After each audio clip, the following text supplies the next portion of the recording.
എവിടേക്കാണ് പോകണമെന്ന് നമ്മുടെ നച്ചുകുട്ടി പറഞ്ഞത് കേട്ടല്ലോ. അപ്പോൾ നമ്മുടെ ബുള്ളറ്റ് കുറേ നാൾ ചീത്തായിരിക്കുമായിരുന്നു കേട്ടോ. ഇപ്പോഴാണ് ഒന്ന് ശരിയാക്കി എടുത്തത്. അപ്പോൾ നമ്മുടെ ബുള്ളറ്റ് ശരിയായതുകൊണ്ട് നമ്മൾ ബുള്ളറ്റിൽ പുറത്തോട്ട് പോകാമെന്ന് വിചാരിച്ചു.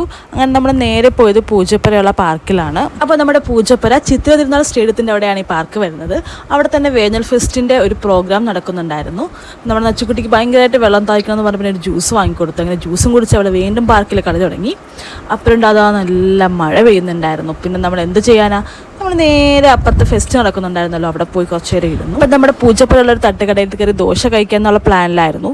പക്ഷെ മഴ എല്ലാ പ്ലാനും കുളമാക്കി. പിന്നെ ചെറുതായിട്ട് മഴ തോന്നപ്പോൾ നമ്മുടെ തൊട്ടടുത്തുള്ള ഇറാഞ്ഞ റെസ്റ്റോറൻറ്റിൽ കയറി. അപ്പോൾ നമ്മുടെ പൂജപ്പുര വെറൈറ്റി ദോശകൾ കിട്ടുന്നൊരു തട്ടുകട ഉണ്ട് കേട്ടോ. അപ്പോൾ അവിടെ പോകാനായിരുന്നു കേട്ടോ പ്ലാൻ. പക്ഷേ ആ കട മഴ ആയതുകൊണ്ടാണെന്ന് തോന്നുന്നു അന്ന് കട ഇല്ലായിരുന്നു. അപ്പോൾ പിന്നെ ഒരു ദിവസം എന്തായാലും നമുക്ക് അവിടെ പോയി ഒന്ന് ട്രൈ ചെയ്ത് നോക്കണം കേട്ടോ. അവിടെ നല്ല വെറൈറ്റി ആയിട്ടുള്ള ദോശകൾ കിട്ടുന്നുള്ള ഞാൻ വീഡിയോസൊക്കെ കണ്ടിട്ടുണ്ട്. അപ്പോൾ എന്തായാലും ഇനി പോകുമ്പോൾ അവിടെ എന്തായാലും നമുക്ക് പോകാം. അങ്ങനെ നമ്മൾ ഇറാനിൽ കയറി ബെറോട്ടയും അൽഫാമും കഴിച്ചു. പിന്നെ നമ്മൾ നച്ചുകുട്ടിക്ക് ചപ്പാത്തിയും വാങ്ങിക്കൊടുത്തു. അങ്ങനെ ഫുഡൊക്കെ കഴിച്ചതിന് ശേഷം ഞങ്ങൾ നേരെ തിരിച്ച് വീട്ടിൽ വന്നു. അപ്പം ഇന്നത്തെ വിശേഷം ഇത്രയേ ഉള്ളൂ. Bye bye.